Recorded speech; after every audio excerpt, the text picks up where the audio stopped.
I was just making this puppet with a moving mouth, and I thought I'd just do a quick video showing the mechanism and a couple of different ways of doing this. Now, the first way I can show with this skull here, and this just uses gravity to open and close the mouth. So the pivot point the action is loose enough so that the natural weight of gravity just pulls the mouth to the open position.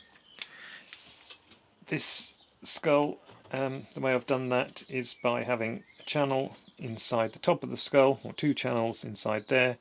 The jawbone goes inside, up inside there, rotates around that point, and the other pin.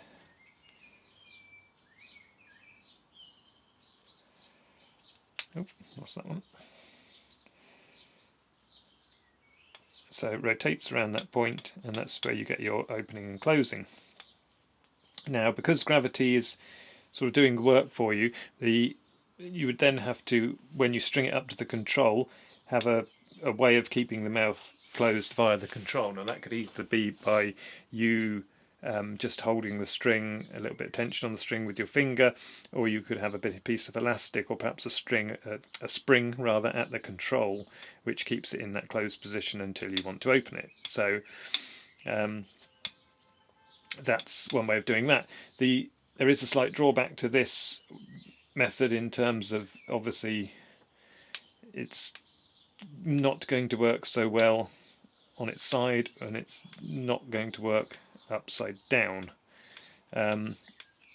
But for most applications, it's a fairly simple way of going about just doing a moving mouth. Now, you wouldn't have to create a slot inside. You could have that jawbone sitting on the outside and just pin through it if you wanted to.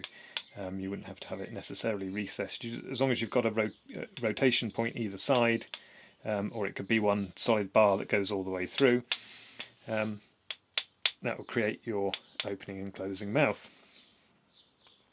This way, this puppet is sort of the opposite in terms of gravity keeps the mouth closed instead of open.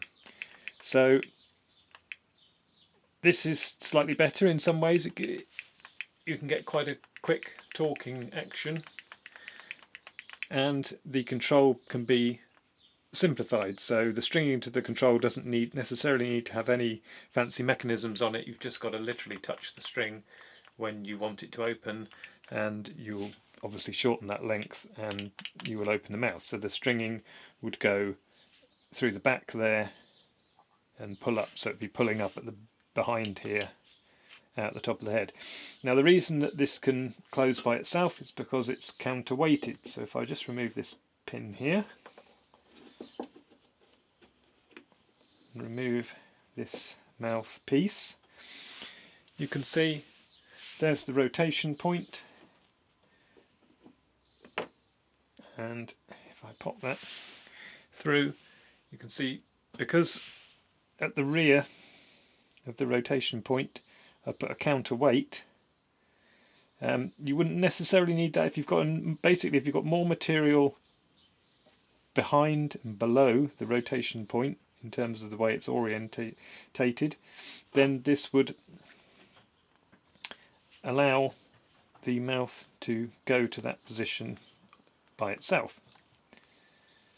I've obviously, because it's quite a small piece, so what I've done here is I've put a lead weight in there. This is like an 8mm hole, and I've created an 8mm just lead weight that runs all the way through, so it's got enough weight there that it always defaults to that position. So I just pop it back together again, and you can see you get quite a nice movement. Again, there is a drawback in terms of when the puppet's on its side,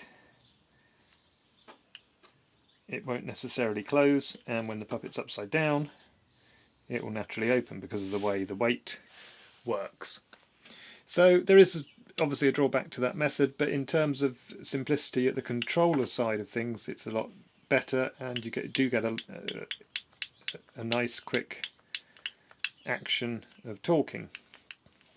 Now there is a third way of doing it which alleviates the upside down problem, and that is to put a spring mechanism inside, but that is easier with cast puppets or hollow head puppets, because you've got room inside to put your mechanism. You can do it with wooden puppets, but you need to create space inside to allow for a soft pull spring to keep that mouth closed for you.